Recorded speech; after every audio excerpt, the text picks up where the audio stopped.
Bien, gente, buenos días, buena semana, buen lunes, ¿cómo estamos? Como seguramente ya vieron en la plataforma, yo le disponibilicé el video, perdón, la presentación de PowerPoint de la clase de la semana, que es sobre arbovirus, ¿verdad? Entonces en el video yo les voy a explicar más bien la fisiopatología de los virus, ¿sí? Y la respuesta inmunitaria para poder entender un poco mejor cómo se da el diagnóstico, ¿sí? Entonces, la presentación de PowerPoint va a ser más bien una parte teórica del video que yo les voy a preparar, ¿no? Para entender un poco mejor de dónde viene el término arbovirus. El término arbovirus viene justamente de aquellos virus que son transmitidos por artrópodos, por eso le denominamos arbovirus. Y dentro de los arbovirus se conocen dos familias de virus, ¿sí? Están los alfavirus, que están compuestos por el virus del Mayaro. En Paraguay nosotros no tenemos casos registrados del Mayaro, pero sí ya lo tienen nuestros vecinos brasileños, ¿verdad? Fue un virus que se descubrió y se hizo toda la secuenciación genética en la Universidad de Río de Janeiro. Entonces el virus del Mayaro tiene importancia clínica y médica en esa región, ¿verdad? Muchas bibliografías aún no registran contenido sobre el virus del Mayaro porque es muy nuevo. Y tenemos el virus de chikungunya, que es un alfavirus. Chikungunya sí tenemos incidencia ya en Latinoamérica. Y vamos a estar hablando de chikungunya, ¿sí? Y le tenemos a la familia Flaviviridae o Flavivirus, que están compuestos por virus del dengue, Zika y de la fiebre amarilla. Todos estos virus tienen en común que son transmitidos por artrópodos, ¿sí? Por vectores. Y por eso lo denominamos como arbovirus. ¿Está bien? Ok. Para entender un poco mejor cómo son transmitidos estos virus, vemos que tienen un vector en común, ¿verdad? Tenemos dengue, Aedes aegypti. Es importante tener en cuenta que existen dos tipos de Aedes. Está el Aedes aegypti, que es la uruana, y está el Aedes albopictus, que es selvático, ¿sí? Entonces, por eso le colocan solamente Aedes, porque justamente existen dos tipos de Aedes. Entonces, tienen en común sus vectores o sus artrópodos: dengue, fiebre amarilla, chikungunya, ¿verdad? Todos pueden ser transmitidos tanto por Aedes aegypti como por Aedes albopictus, ¿sí? Bien. Existen otros arbovirus que pueden estar relacionados con encefalitis equina de Venezuela. Está también la encefalitis equina oriental, la japonesa de San Luis, hay también la fiebre argentina, pero nosotros no lo hablamos porque en nuestra región no tenemos el vector, entonces no tenemos registrados casos de estos arbovirusis. ¿Está bien? Entonces las enfermedades de dengue, chikungunya, fiebre amarilla, están relacionados con fiebre, artralgia, artritis. También en el dengue podemos tener infecciones sistémicas moderadas, fiebre, rompehuesos, también se le llama a la fiebre causada por dengue.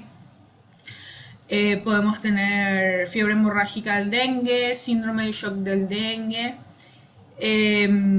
En la fiebre amarilla tenemos hepatitis, fiebre hemorrágica. Y bien, nosotros acá en Latinoamérica, puntualmente en Paraguay, tenemos una circulación de varias variaciones del virus del dengue, ¿verdad? Sabemos que el virus del dengue tiene 5 tipos, 5 variaciones, ¿verdad? Y nosotros acá en Paraguay registramos una alta incidencia ahora en los últimos test epidemiológicos de la variación 2 y 3. Eso no quiere decir que no exista aún dengue tipo 4. No hablo y no hablamos mucho aún del dengue tipo 5 porque aún está restringido para la región asiática, ¿verdad? Todavía no llegó hasta acá, pero en la región asiática ya hay dengue tipo 5, ¿sí? Ok. ¿Qué características tienen los alfavirus y los flavivirus? Como les dije, se clasifican como arbovirus porque pueden transmitirse por vectores artrópodos. Estos virus pueden tener un amplio abanico de hospedadores, como tanto ser humano como animales, pueden desencadenar también la patología. Las proteínas de la cápside y de todos los alfavirus y flavivirus tienen una estructura similar y presentan reacciones antigénicas cruzadas. En el diagnóstico rápido por inmunocromatografía, ya se registraron casos de reacciones cruzadas por la similitud que tienen las proteínas estructurales de los arbovirus. Entonces, dengue, zika, chikungunya, no es recomendado hacer en esos test inmunocromatográficos que vienen dúo, que tenemos los tres agentes, porque tenemos una alta incidencia de reacciones cruzadas por la similitud en sus proteínas estructurales, ¿sí? Luego también las glucoproteínas de la envoltura expresan determinantes antigénicos exclusivos que permiten distinguir a los distintos virus y también expresan determinantes antigénicos compartidos por un grupo o por complejo de virus. Bien, lo que no podemos todavía por inmunocromatografía es distinguir lo que serían los tipos de dengue. Lo que se hace es justamente una vigilancia epidemiológica dosando anticuerpos IgG para saber si ese individuo tuvo un contacto previo ya con dengue o no, ¿verdad? Lo que sucede también bastante con el virus del dengue, y dengue es un tema bastante amplio, hay muchísimas cosas que discutir, es que en la primera exposición, la primera vez que entramos en contacto con el virus del dengue, muchas veces, y hay un alto porcentaje de pacientes asintomáticos. Entonces, hay veces que el paciente refiere que nunca estuvo en contacto nunca tuvo dengue, pero se le hace una vigilancia epidemiológica dosando IgG y sale positivo, ¿verdad? Entonces es importante tener en cuenta eso. ¿Por qué? Por la reacción inmunitaria que puede tener el segundo contacto, y les voy a explicar la diferencia. Y también por el tipo de virus circulante en ese momento, en esa región, en ese momento epidemiológico, como les dije. Bien, la enfermedad causada por los arbovirus, es importante tener en cuenta la naturaleza de la enfermedad provocada por los alfavirus y los flavivirus. Están determinados principalmente por el tropismo celular específico de cada virus, ¿sí? Y ahí me quiero detener un poquitito, porque tanto dengue, zika y chikungunya tienen un tropismo similar, pero también existen células diferentes. Y tengan en cuenta esto. El dengue, por ejemplo, tiene un tropismo celular por las células inmunitarias, específicamente los macrófagos y los monocitos, ¿sí? Y también las células endoteliales de la capa de los vasos sanguíneos del endotelio son las principales células diana que nosotros le solemos llamar del dengue, ¿sí? Y eso traduce en un montón de situaciones que vamos a ver más adelante con respecto a la plaquetopenia, ¿sí? Con respecto a la leucopenia, ¿sí? Con respecto al dengue hemorrágico, ¿sí? Esos cuadros clínicos se traducen gracias al tropismo celular que tiene este virus, ¿sí? Y les voy a explicar por qué. Ahora bien, el virus de chikungunya tiene también tropismo por las células endoteliales, también por los monocitos como macrófagos, pero tiene un tropismo mayor por las células de las articulaciones, como los condrocitos y los condroblastos. Tanto es así que clínicamente nosotros vamos a ver que chikungunya aguda, ¿sí?, puede dar un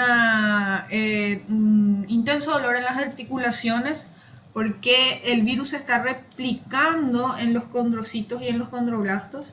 Entonces hay una intensa respuesta inmunitaria alrededor de esa replicación y se traduce clínicamente en una inflamación articular, un dolor articular. Sin embargo, el virus del Zika tiene un tropismo también en las células endoteliales, también en los monocitos, macrófagos, porque una vez que el virus ingresa, todos ingresan por el mismo canal, ¿verdad?, entran en contacto primeramente con estos virus. Solamente que al iniciar la replicación se puede dar una migración diferente, como ocurre en el virus del chikungunya, que migra hacia las articulaciones y ahí es donde encuentra su célula favorita, por así decirlo. El virus del Zika tiene un tropismo bastante elevado por células del sistema nervioso central. En pacientes inmunocompetentes, en pacientes masculinos inmunocompetentes, tanto femeninos inmunocompetentes, ese virus del Zika no consigue llegar hasta su célula favorita, que son del sistema nervioso central. Pero ¿dónde está el problema? El problema está en gestantes, ¿sí? En gestantes, como todos los virus, tanto dengue, Zika como chikungunya, puede atravesar la barrera placentaria. El virus del Zika en gestantes atraviesa la barrera placentaria y encuentra en el feto, encuentra su célula favorita, que es el sistema nervioso central, y ahí es donde va a comenzar su replicación. Por eso en embarazadas ocurre un gran porcentaje de microcefalia en los recién nacidos o justamente en la gestación. Entonces, como le venía diciendo, el virus del Zika encuentra su célula favorita en el sistema nervioso central del feto en gestación y causa la destrucción, ¿verdad? Causa la destrucción de la célula del sistema nervioso central, impidiendo el desarrollo de esas células, entonces causando la microcefalia, como nosotros solemos ver en los casos. Cuanto más prematuro sea la infección por Zika en la gestación, más severo será el daño en las células nerviosas del sistema nervioso central del feto, ¿verdad? Por eso es tan importante el monitoreo en zonas endémicas de Zika en gestantes, ¿sí? Y también está muy relacionado con el síndrome de Guillain-Barré, justamente por la afectación en esas células del sistema nervioso central, ¿no? Bien. Con respecto a la respuesta inmune, se desencadena tanto una respuesta inmunitaria humoral como celular, y ambas son importantes para el control de la infección primaria y la prevención de futuras infecciones, principalmente en dengue, que tenemos serotipos, varios serotipos, ¿sí? La replicación de los alfavirus y los flavivirus produce una copia intermedia de ARN bicatenario. Eso es importante porque los alfavirus y los flavivirus son virus ARN y la replicación se da en sentido 5'3', y eso facilita bastante a la hora de la replicación proteica. Y existen en dengue principalmente, existen serotipos más virulentos que otros. Se traduce muy bien con relación a las proteínas, a los genes pertenecientes a ese virus, y existen generalmente el serotipo 2 y 3 son los más virulentos, que se pueden replicar con mayor rapidez y pueden desencadenar las patologías, ¿sí? Bien, la respuesta inmunitaria induce a la producción de interferones A y del B. Ambos tipos de interferón aparecen en el torrente circulatorio y limitan la replicación del virus. Esto también estimula la respuesta inmunitaria innata, aunque a la vez provoca la aparición de síntomas gripales característicos de la enfermedad.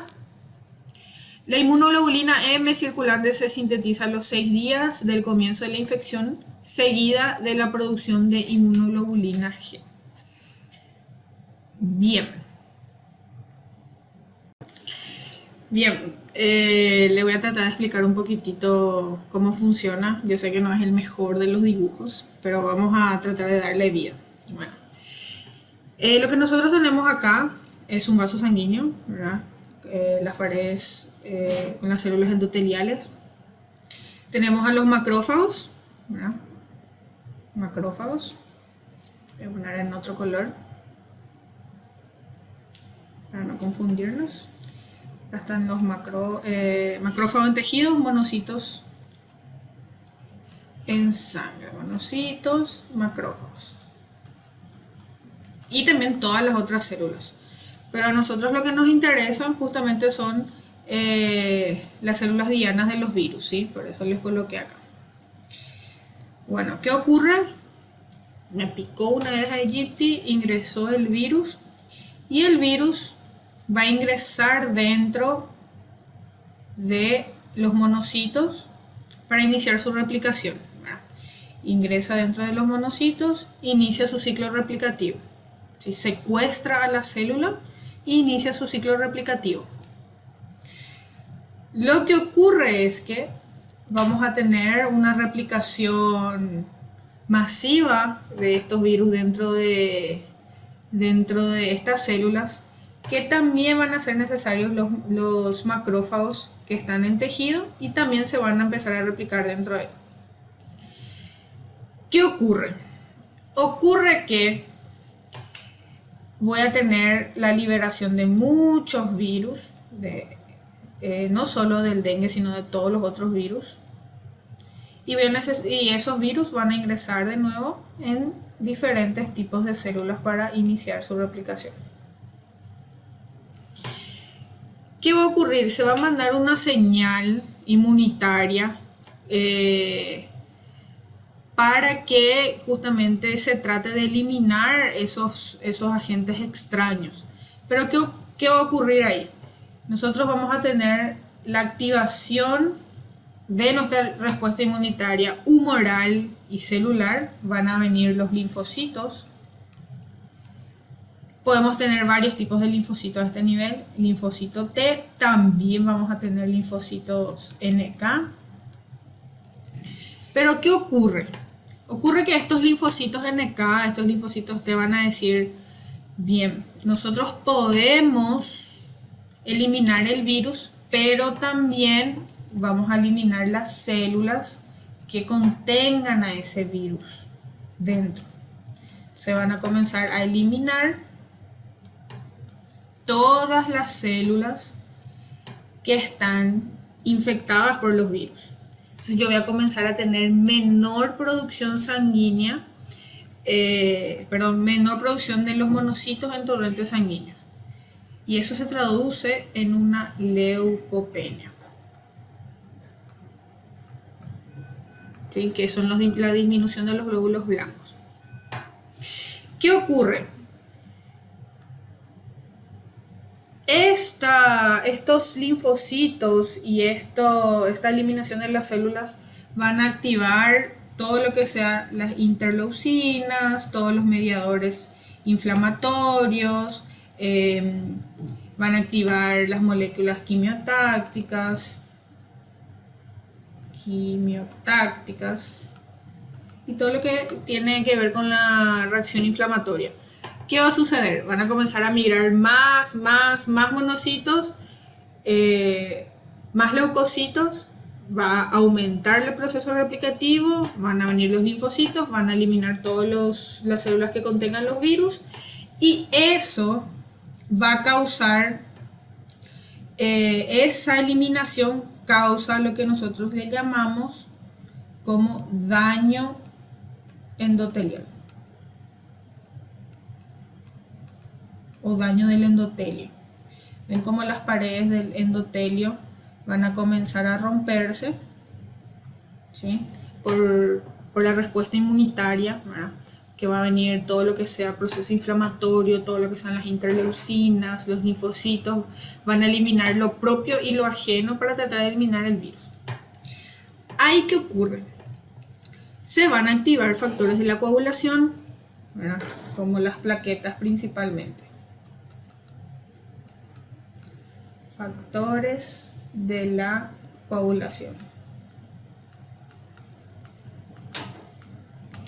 Y esas plaquetas van a comenzar a migrar en el sitio del daño, ¿sí? del endotelio, de las células endoteliales, y van a comenzar a reparar.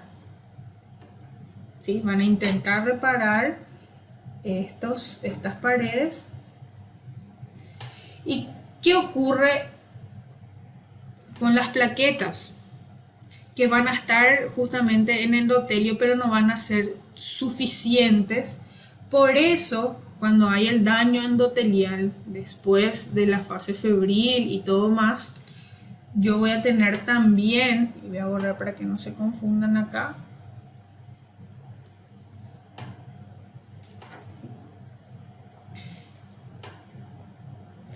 voy a tener leucopenia y también voy a tener plaquetopenia.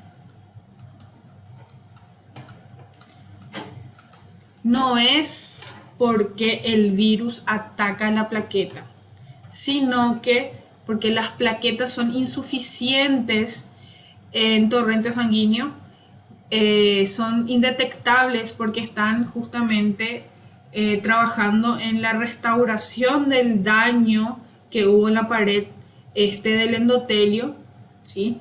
Entonces, todas las plaquetas que están siendo sintetizadas en ese momento están migrando hacia el daño y están insuficientes, están disminuyendo en torrente sanguíneo, ¿sí?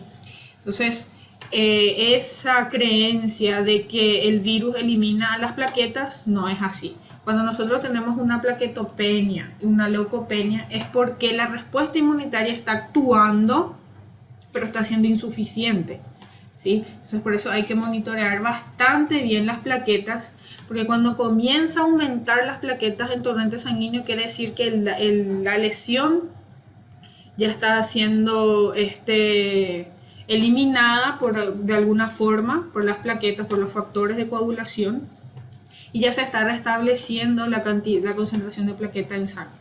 Una vez que las plaquetas están siendo de nuevo sintetizadas o está volviendo la homeostasia en torrente sanguíneo, se va también a restablecer los leucocitos. Entonces los glóbulos blancos van a comenzar a aumentar en la fase de la recuperación y las plaquetas van a comenzar a aumentar, ¿sí?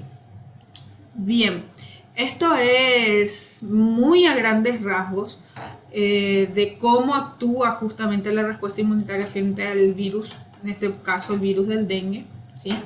Porque también podemos tener esta misma respuesta frente a los otros virus. Por ejemplo, y les voy a colocar acá, por ejemplo, lo que ocurre en el virus de chikungunya.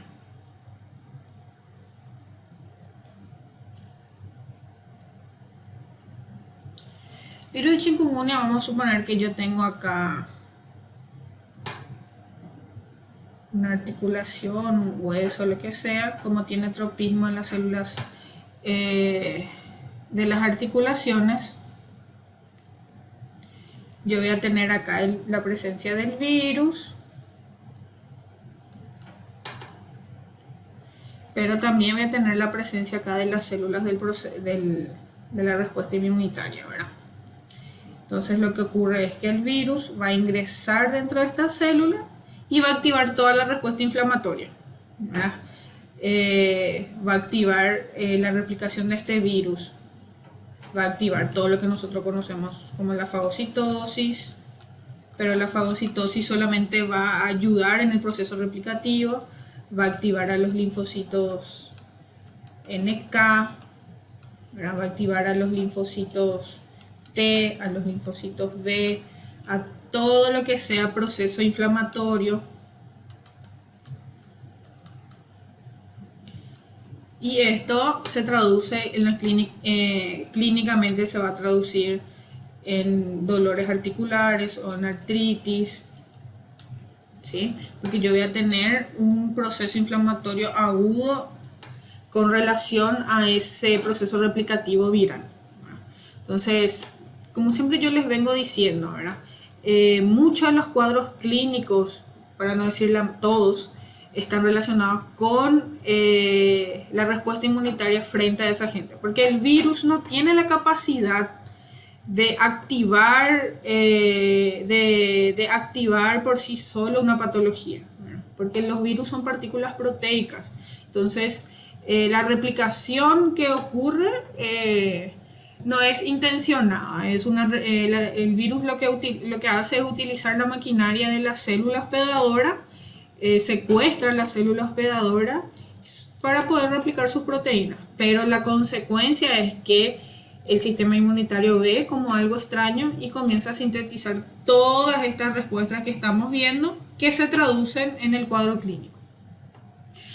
Muchos de los virus, como dengue, zika, chikungunya, en la fase aguda no tenemos un tratamiento. El tratamiento se va más de forma sintomática, tratando de frenar la fiebre, los dolores, ¿verdad? No hay un antiviral, porque la respuesta inmunitaria va a responder bastante bien a este proceso replicativo. Y una vez que son eliminadas todas las células que contengan los virus replicándose dentro de sí, la sintomatología va a ir cesando, ¿sí? Entonces, más o menos es así como funciona. Espero que haya sido de provecho. Como ya les dije, no soy una dibujante profesional, pero más o menos para entender cómo funciona en la zona de replicación. Bien, entendiendo un poco mejor de la fisiopatología y la respuesta inmune que ocurre en los arbovirus, porque es la misma temática, por así decirlo, vamos a entender un poco mejor lo que ocurre individualmente en el dengue, ¿sí? Como ya sabemos, el dengue es el virus que causa dengue y dengue hemorrágico. Es un arbovirus transmitido por artrópodos, virus ARN, monocatenario, y tiene 5 serotipos, ¿sí? Cada serotipo proporciona una inmunidad específica para toda la vida, así como una inmunidad cruzada a corto plazo, ¿sí? Entonces, una vez que nosotros adquirimos un serotipo de dengue, vamos a suponer el dengue tipo 1, somos inmunes de por vida a ese serotipo. El problema radica en dengue principalmente porque existen 5 serotipos, ¿sí? Y la inmunidad cruzada es a corto plazo, ¿no? Podemos tener una protección aproximada de 3 a 6 meses con respecto a esta inmunidad cruzada a otros serotipos del virus del dengue. Todos los serotipos pueden causar enfermedad grave y mortal. Existe una comparación con relación a la virulencia del serotipo 2 y 3, pero todos pueden, que son más virulentos, pero todos pueden causar el mismo tipo de enfermedad. Como decimos, hay variación genética dentro de los serotipos y algunas variantes genéticas dentro de cada serotipo parecen ser más virulentas o tienen mayor potencial epidémico. Entonces vemos la transmisión del virus del dengue por Aedes aegypti, que es el vector urbano. Vemos que tenemos acá el ser humano 1 y el ser humano 2. El humano 1 es un humano que está en la fase aguda de la patología, ¿verdad? Y es picado, por así decirlo, por un virus, por un mosquito sano. Y el humano enfermo, replicando el virus en su sistema inmunitario, es la que le provee al mosquito sano el virus. El mosquito se alimenta y adquiere el virus, ¿verdad? Tenemos un periodo de incubación extrínseco, fuera del humano, pero dentro del virus. Y ese virus se realimenta de la sangre al picar a otro ser humano, ¿verdad? El humano 2, y en ese trajín, por así decirlo, transmite el virus. Y es a donde nosotros vamos a tener la viremia en el humano 2 y vamos a tener la enfermedad, ¿sí? La viremia es justamente el periodo donde se está haciendo una replicación activa del virus y es donde existe una mayor probabilidad de encontrar antígenos estructurales del virus, ¿sí? Entonces, por eso es importante tener en cuenta qué método de diagnóstico utilizar en cada situación, ¿sí? Porque en los primeros 6 días la viremia es la que está más activa y en esos primeros 6 días, 6 a 7 días, no vamos a encontrar aún anticuerpos. Entonces el antígeno y el antígeno estructural del dengue, de todos los serotipos, es el antígeno NS1 y es el que se adquiere cuando se utiliza el método de diagnóstico antigénico, ¿sí? Y es el que mejor responde en los primeros estadios de la infección, o sea que en la viremia. Ok, ¿qué ocurre en una prima infección por dengue? Cuando por primera vez entramos en contacto por algún serotipo, no importa cuál, ¿sí? Pero cuando por primera vez entramos en contacto con el virus del dengue. Puede ser que yo, la primera vez que tuve dengue en mi vida, estuve en contacto con el serotipo 2. O puede ser que estuve en contacto con el serotipo 1. Pero ¿qué ocurre inmunológicamente? Se forman anticuerpos homólogos que forman complejos no infecciosos. Entonces acá yo tengo el serotipo 1 del dengue, un ejemplo nada más, porque puede ser cualquiera de los 5 o de los 4 que tenemos en Latinoamérica. Y cuando nosotros entramos en contacto con cualquier tipo antigénico, se forman dos tipos de anticuerpos. Están los anticuerpos neutralizantes específicos para ese virus y se forman anticuerpos no neutralizantes que no son específicos para ese virus, son anticuerpos más, digamos que con una respuesta más variable. Se sintetizan en la respuesta inmunitaria, pero no son específicos para este virus. Es una respuesta general vamos a suponer, frente a una proteína viral o frente a ese microorganismo.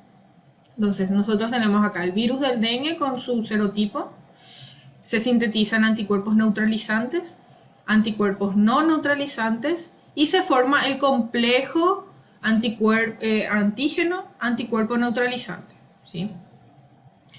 Este anticuerpo neutralizante es la que va a permanecer de por vida, dando una inmunidad de por vida frente a este serotipo de dengue, ¿sí? En un segundo contacto con cualquier con cualquier serotipo, no el que ya tuvimos el primer contacto, lo que se forman son los anticuerpos heterólogos preformados, ¿verdad?, en el primer momento, pero estos anticuerpos heterólogos forman complejos infecciosos.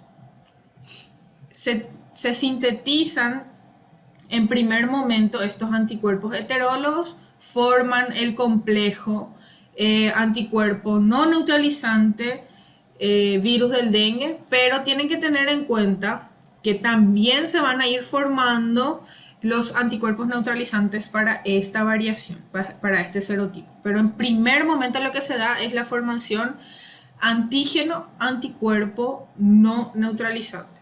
Ahí está el problema, porque estos antígenos, estos anticuerpos, como ya lo dice su nombre, son no neutralizantes y al ser no neutralizantes no impiden que ingresen a nuevas células inmunitarias, ¿sí? Solamente lo reconocen y impulsan la migración de más fagocitos, más monocitos, más macrófagos, y como el virus del dengue tiene tropismo de estas células, dice, bueno, tengo más y me voy a poder replicar de una mejor manera. Entonces lo que ocurre es que este complejo favorece al virus para poder ingresar a más células y para poder así secuestrar, por así decirlo, a más células inmunitarias y poder replicarse. Entonces lo que ocurre, como le estuve diciendo, es que este complejo anticuerpo no neutralizante y virus ingresan a más macrófagos o a más monocitos y el virus se replica normalmente. Entonces lo que nos dice, los complejos heterólogos ingresan a más monocitos donde el virus se replica. Entonces tenemos este problema que se traduce por comentarios que solemos escuchar donde dicen que la segunda vez que tenés el virus del dengue es más agresivo. Si ya tuviste dengue no puedes tener más porque es más peligroso. Lo que ocurre es que existe una preformación de estas respuestas inmunitarias que nada más se traducen en la posibilidad que va a tener ese virus de replicarse de mayor forma y de mejor manera en esas células inmunitarias. Tanto así que en el dengue hemorrágico, por ejemplo, se da una disminución más rápida de las plaquetas, una leucopenia más rápida, ¿verdad? Porque ya hay una respuesta preformada que activa la migración masiva de estas células y impulsa la replicación del virus del dengue. ¿Sí? Bien, entonces existe una hipótesis sobre la patogénesis del dengue hemorrágico. Lo que ocurre es que los monocitos infectados liberan mediadores vasoactivos, produciendo un aumento de la permeabilidad vascular y manifestaciones hemorrágicas que caracterizan al dengue hemorrágico y el síndrome del shock del dengue. Los factores de riesgo viral para la patogénesis del dengue hemorrágico depende de la cepa del virus, el genotipo que tenga mayor potencial epidémico, nivel de viremia, capacidad de infección y los serotipos del virus. El riesgo de dengue hemorrágico es máximo para el dengue tipo 2, seguido del 3, del 4 y por último del 1. Lo que sabemos también es que cada serotipo predomina por 2 a 4 años en una región específica. Cada serotipo posee una distinción filogenética que lo vuelve como si fuese un virus distinto en cultivos virales. Hay diferencias antigénicas entre genotipos del mismo serotipo que pueden explicar una mayor virulencia. Y también vemos que existe una secreción de factores de virulencia solubles presentes en los serotipos virales que se relacionan directamente con la severidad del dengue sin importar su primoinfección, ¿sí? Entonces estas tesis ya son bastante antiguas, ¿verdad? De 2011.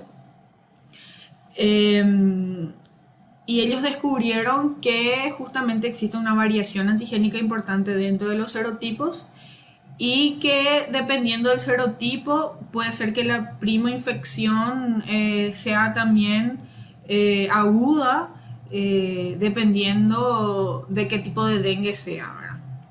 Dependiendo de su factor de virulencia o de su poder virulento. Ahora bien, las etapas de evolución del dengue. Esta es una imagen que probablemente ustedes lo encontrarán en cualquier hospital de acá de Paraguay. Es una imagen del Ministerio de Salud en la campaña activa contra el dengue y nos explica justamente la etapa de evolución del dengue. Tenemos los días de la enfermedad, tenemos la relación de la temperatura, las manifestaciones clínicas, el laboratorio clínico, la serología y las etapas de la enfermedad. Dengue tiene 3 etapas: la febril, el dengue crítico, la etapa crítica y la de recuperación. Algo muy importante también que tienen que tener en cuenta al estudiar arbovirus es que la mayor cantidad de información la vamos a encontrar en el libro de Canese. Tanto así que esta imagen está en el libro de Canese. Entonces, cuando estudiemos arbovirus, miren el libro del Canese, porque tiene mayor cantidad de información, ¿sí?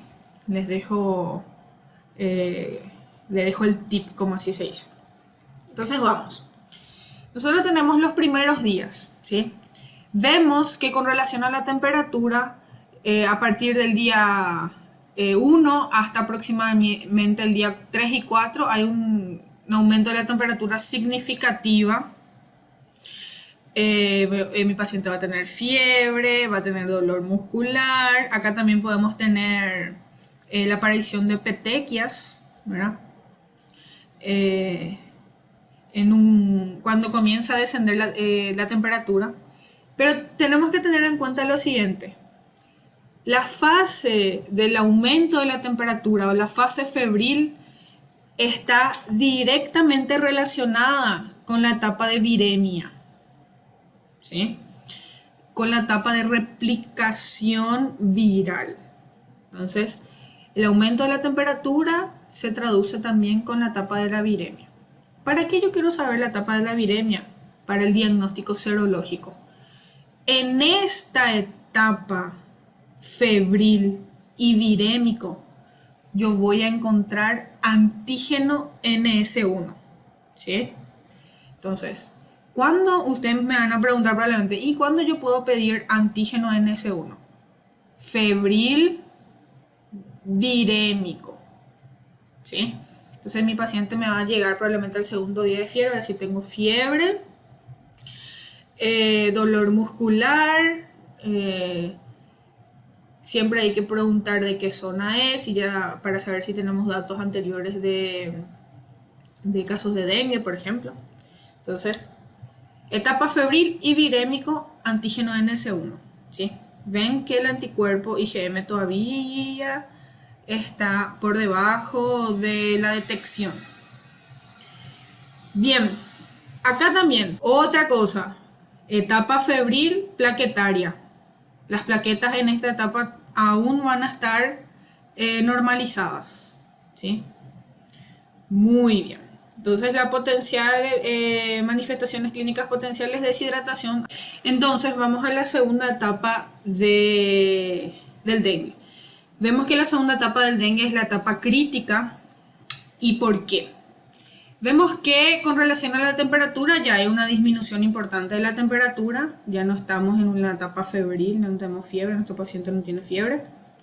Pero la disminución de la temperatura está directamente relacionada con la disminución de las plaquetas. Por eso es tan importante el monitoreo diario de las plaquetas en nuestros pacientes dengue positivo. Acá mi paciente ya es dengue positivo, yo ya le detecté el antígeno NS1 en la viremia, entonces ya es dengue positivo total. Entonces, ¿qué ocurre acá? Ocurre que hay una disminución importante de las plaquetas, donde yo ya puedo tener extravasación de líquido, choque hemorrágico, daños de órganos en esta etapa. Y justamente acá lo que hay un riesgo bastante importante por parte de nuestros pacientes de justamente tener una hemorragia multisistémica. Ok, después de la etapa crítica, que ya no hay fiebre, el hematocrito está normal, pero sí hay una disminución importante de las plaquetas, está en la fase de recuperación. La recuperación ya no tengo una relación de temperatura porque ya no está más febril, la temperatura está normalizada. Ya en la etapa crítica voy a tener una reabsorción, una sobrecarga de líquidos y ven que las plaquetas se van a comenzar a normalizar. Lo importante es que el anticuerpo IgM y también los anticuerpos IgG neutralizantes y no neutralizantes van a estar en suero muy por arriba de la detección. En la etapa crítica yo ya puedo detectar IgM, ¿sí? Es importante porque muchos pacientes en la etapa febril no acuden a la asistencia, ¿verdad?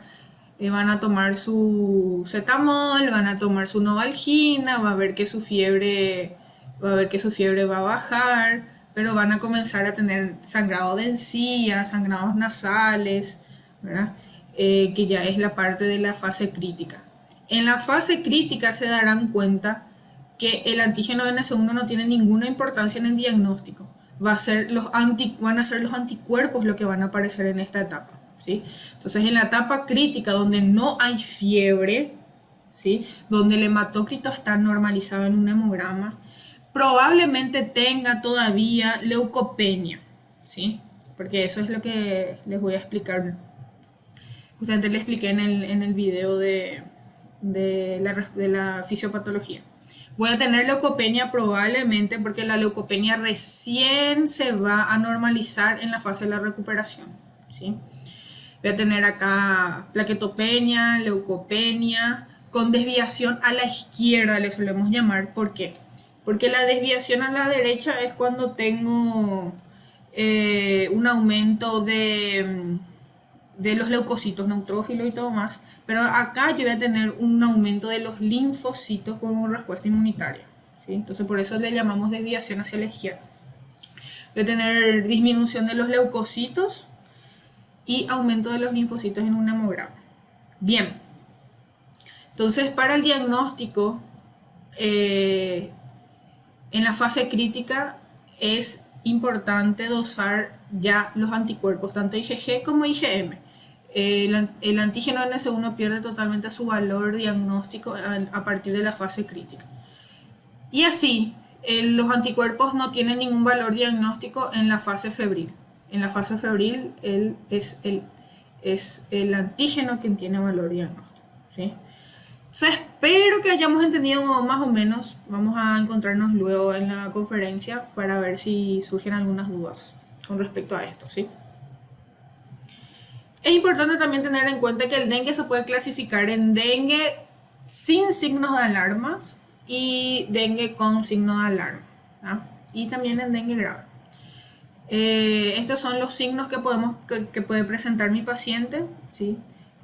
Aquí nosotros le llamamos con signos de alarma o sin signos de alarma. Los pacientes que son considerados pacientes sin signos de alarma tienen los cuadros típicos del dengue: cefalea, mialgia, fiebre, leucopenia, petequias, náuseas, que son cuadros típicos del dengue. Pero los pacientes que ya presentan signos de alarma son los que tienen dolor abdominal intenso, vómitos persistentes. En laboratorio tenemos un aumento progresivo del hematócrito, una deshidratación bastante puntual. También tenemos sangrado en las mucosas, hipotensión, y esos pacientes con dengue con signos de alarma son candidatos a desencadenar dengue grave. Y el dengue grave ya está relacionado con dengue hemorrágico, ¿sí?